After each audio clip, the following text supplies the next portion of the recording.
D'entrée de jeu, il y a une espèce de concours de circonstances en m'en venant ici. J'ai croisé plusieurs itinérants, des gens qui n'ont pas d'endroit où vivre. Et le gars qui connaît assez intimement la Mauricie que je suis dit « Mon Dieu, mon Dieu ». Et ça m'amène au sujet que j'avais de toute façon envie d'aborder, qui est celui du logement social. Parce que hier, on a vu 3 ministres fédéraux venir ici et, ultimement, répéter ce que le gouvernement répète depuis des semaines. Et manquer une opportunité, en fait.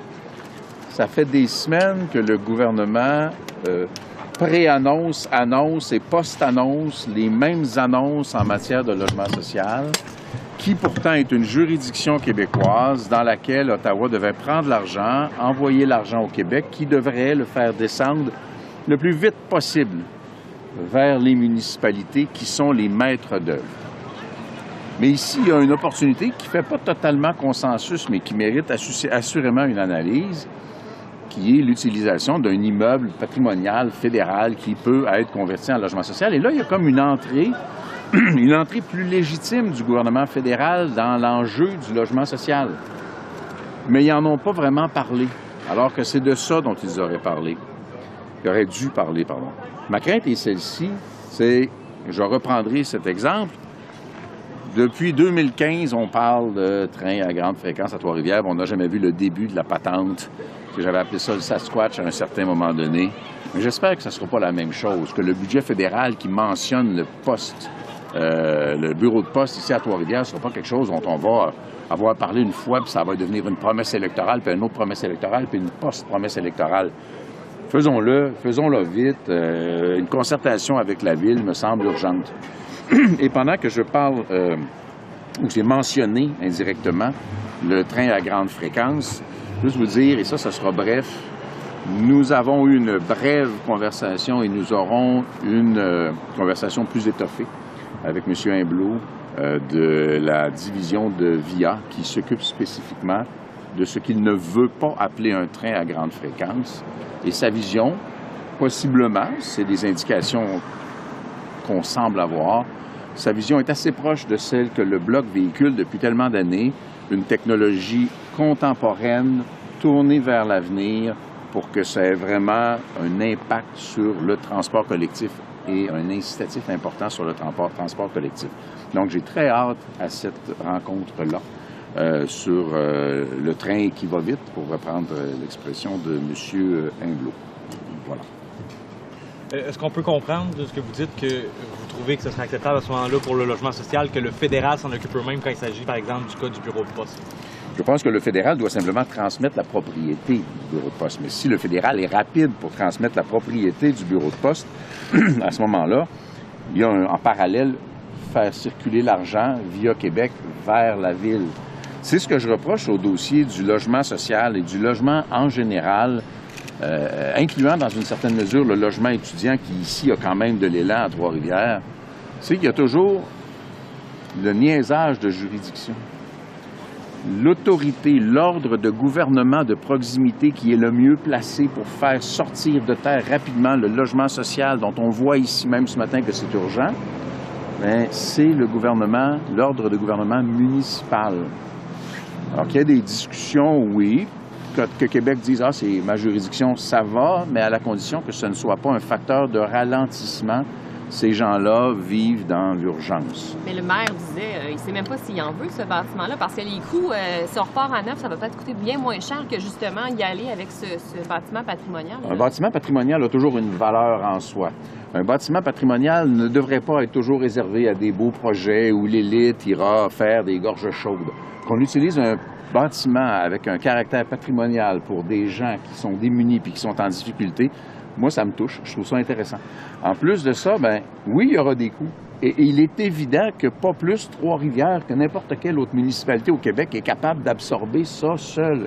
Donc, ça veut dire qu'Ottawa devra, comme beaucoup d'autres le font, souvent les églises le font, accompagner la cession de l'immeuble de l'argent pour s'assurer, que ça fera bien ce que c'est supposé devenir, ça passera par Québec, et aussi préserver, j'espère, le caractère patrimonial de cet immeuble-là.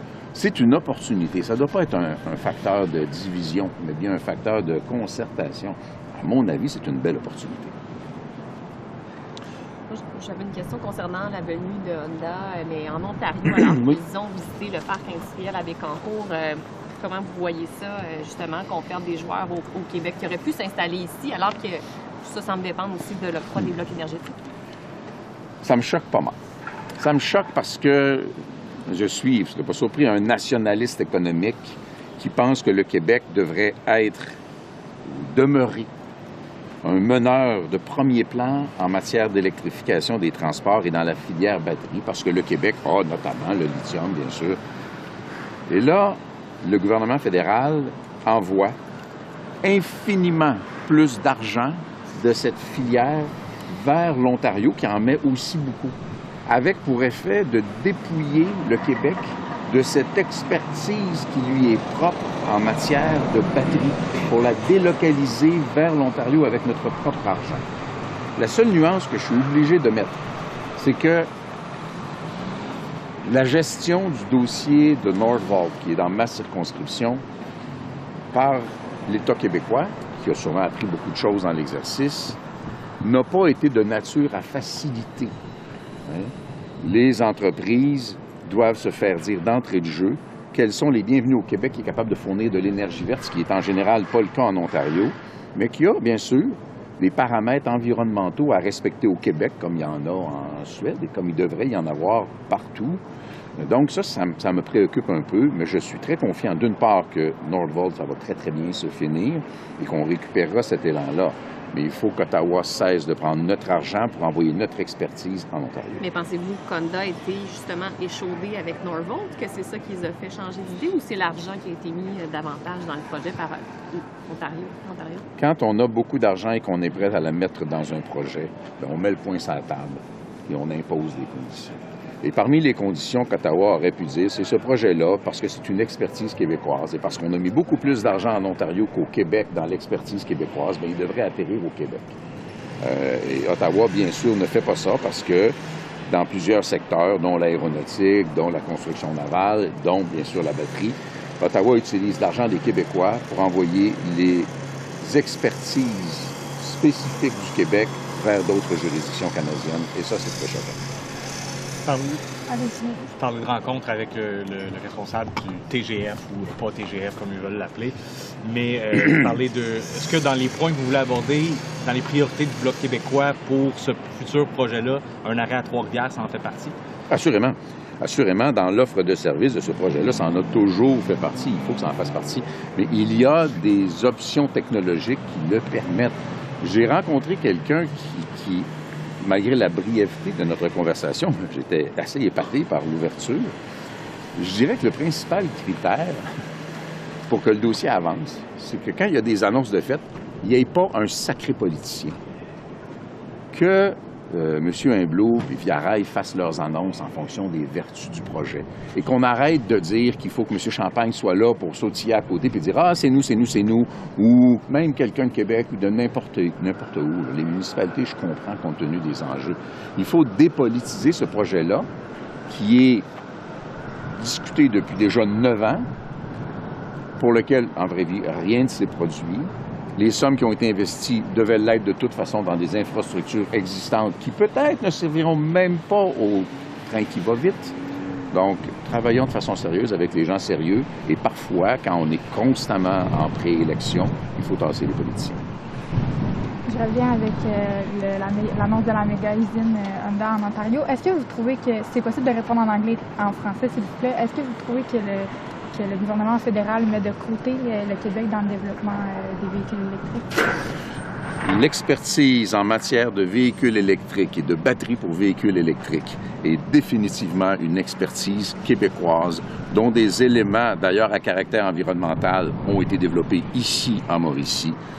Et je pense que ça doit être respecté. Et je pense que le gouvernement fédéral doit arrêter, derrière des gros sourires et des gros chiffres, de prendre une compétence, un champ d'excellence typiquement québécois et avec notre propre argent en subventionner la délocalisation vers Toronto.